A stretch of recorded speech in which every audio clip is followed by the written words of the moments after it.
Today we make a PIMM S CUP. The origin of the PIMM S CUP dates back to 1832, and today the PIMM S CUP is one of the best-selling drinks at the Wimbledon Championship in London. Very interesting fact. But now let's start. First, we need some ice. Then, PIMM's number 1. Okay, we take a strawberry, a slice of lemon,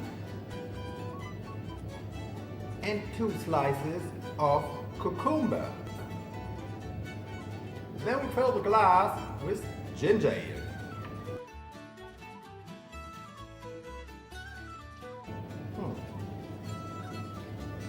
By the way, if you have no ginger ale, you can also take Sprite or some other lemonade. No matter. Then we stir it and put some mint on the side. PIMM S CUP. Here we are. If you like it, please subscribe our channel below.